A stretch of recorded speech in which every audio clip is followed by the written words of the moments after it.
안녕하십니까. 자유영혼 논객 인사드립니다. 저는 장하준 교수님을 존경합니다. 진보 경제학자로 알려져 계시지만 특유의 균형 잡힌 시각 자체에 크게 공감하고 있는 입장입니다. 최근에 장하준 교수님의 인터뷰가 화제입니다. 인터뷰 중에 한국 경제는 비상사태라는 한마디가 등장하는 것을 두고 보수 언론들이 문재인이 경제 망쳤다 프레임으로 일제 공격을 쏟아붓기에 궁금해서 중앙일보의 인터뷰 전문을 찾아보게 되었습니다. 역시나 핵심을 비껴간 평이긴 하더군요.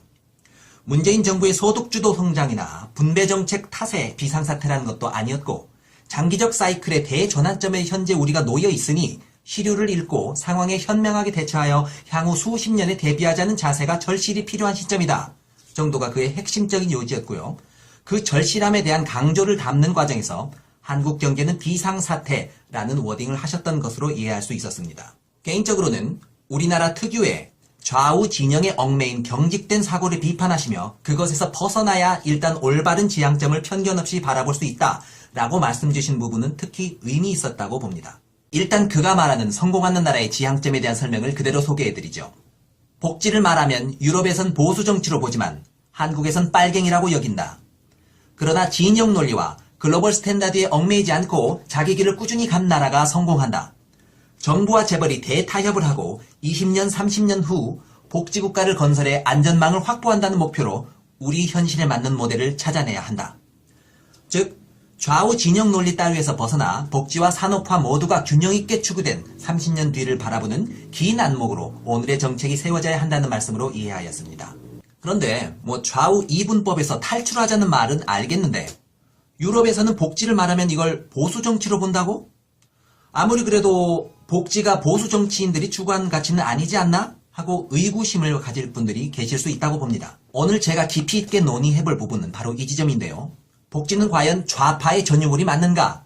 정말로 장 교수님의 말씀대로 유럽에서는 복지라 하면 우파 정치인들이 주로 고민하는 주제인 게 맞는 건가? 하는 쉽지 않은 주제를 역사적인 사례들과 함께 논의해보고자 합니다. 자본주의의 출발 시점과도 크게 다르지 않은 17세기 초 엘리자베스 1세는 역사적 기록상 최초로 등장하는 복지정책을 시행하게 됩니다.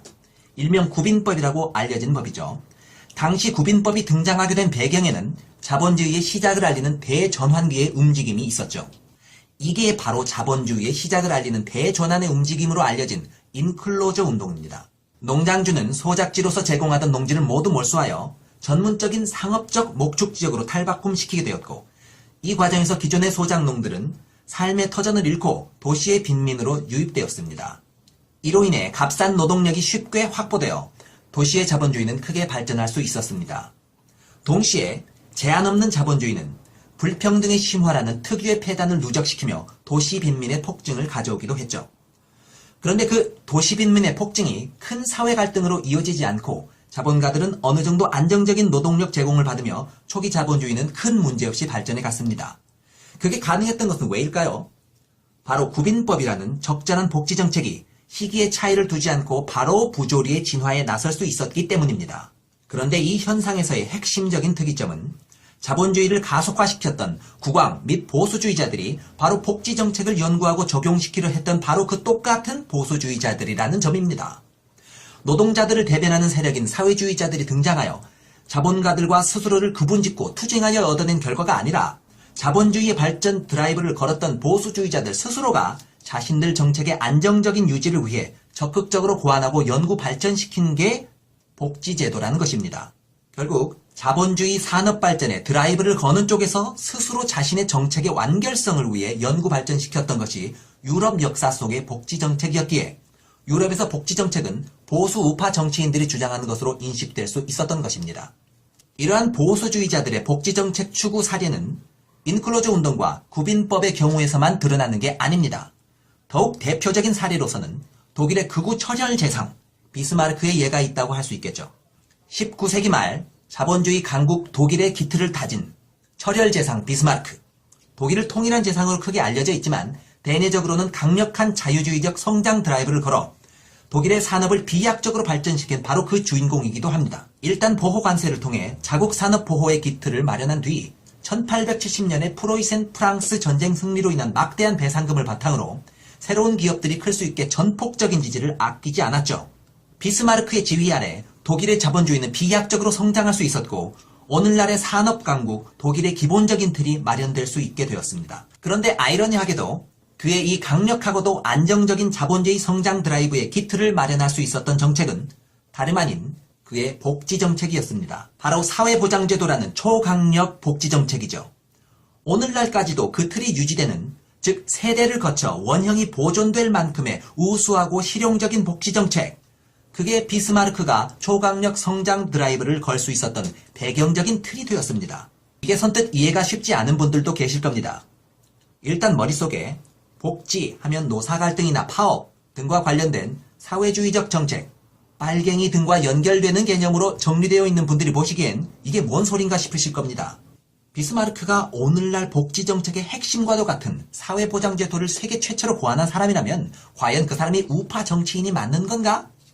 그런 사람이라면 노동조합 찬성하고 노동자들 삶을 위해 애쓰고 대변하는 그런 사람일 텐데 좌파라 해야 되는 거 아니야? 그런데 실제로 사회보장제도를 만들었던 것을 제외하자면 비스마르크는 확실히 우파적 색채가 짙은 인물이 맞고 사실상 거의 극우에 가까운 여러 행보들을 보였었죠. 예를 들어보죠. 그는 노동조합 등등 구체적인 파업쟁이 등이 가능한 불온 집단들을 화끈하게 쓸어버리는 극우파적 조치를 취했었죠. 그는 철저한 반공주의자라서 사회주의 세력에 대해서는 아예 사회민주주의자 탄압법이라는 구체적인 법안까지 제정하여 화끈하게 빨갱이들을 탄압했습니다.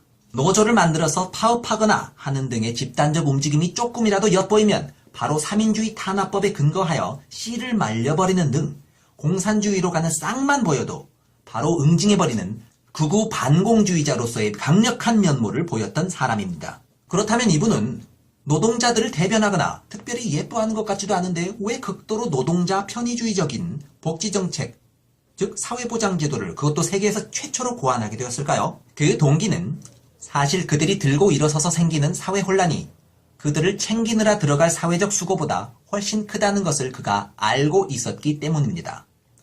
그가 사회보장제도를 만들어낸 대외적인 이유 자체가 수입이 불안정한 노동자들이 국가에 불만을 갖지 않게 하여 혁명이 일어나지 않게 하기 위해서였죠. 말이 앞으로 나아가기 위해서 당근만으로도 안 되고 채찍만으로도 안 되듯이 복지는 생산성 드라이브와 밀접한 관계를 맺고 적절한 배합으로 주어져야 한다는 원리를 그는 충분히 이해하고 있었던 것으로 보이며 생산력의 저해 요인이 되는 노동자들의 집단행위, 즉 파업이라든지 하는 것들에 대해서는 극단적으로 대응하면서도 그들의 그런 비생산적 집단행위를 막는 가장 현명하고 효율적인 방법은 그럴 필요가 없도록 국가가 그들을 잘 돌봐주는 것이다 라는 생각을 하고 계셨던 것으로 보입니다.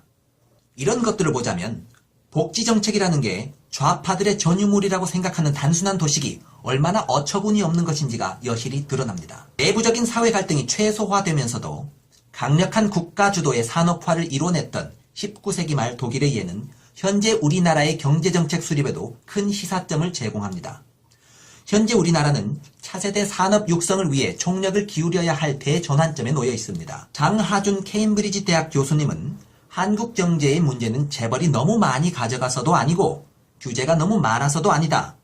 20년간 쌓인 투자 부족과 신기술 부족으로 주축산업이 붕괴한 게 원인이라고 지적하신 바가 있습니다. 일단 투자와 기술 성장 등을 이루기 위해서는 문재인 정부가 분배 문제에만 초점을 두어 내적 갈등만 해결하려고 애쓸 게 아니라 강한 성장 드라이브를 걸어 향후 수십 년간의 먹거리를 적극적으로 찾아 나서야 할 시점이라는 게 장 교수님의 생각인 것으로 이해했으며 전적으로 동의할 만한 내용이었습니다. 마오 진영 논리 따위는 집어치우고 복지를 연구하는 우파, 산업화를 추구하는 좌파 등으로 실용적으로 지금 이 시점에 필요한 것에 힘을 모을 시기라는 것을 강조하고 계신 것으로 보이고 충분히 동의합니다. 복지를 파퓰리즘이라며 좌파의 전유물인 양 부당하게 디스하는 경우가 많습니다. 또한 산업 육성 정책이 노동자의 인권을 경시한다고 우파의 전유물인 양 부당하게 디스하는 경우 역시 많습니다. 그러나 사실 성공적인 복지국가이자 고도 산업국가인 다수의 선진국들을 보면 이 둘을 칼같이 구분하여 경직된 정책을 펴는 것이 얼마나 어리석은 것인지 알 수 있습니다.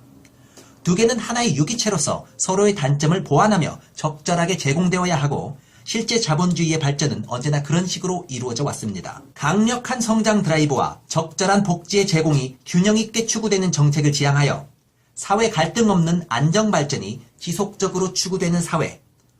바로 이 지향점이 향후 20년, 30년 뒤에 안정적인 대한민국을 건설할 수 있는 현명한 지향점이지 않나 생각합니다.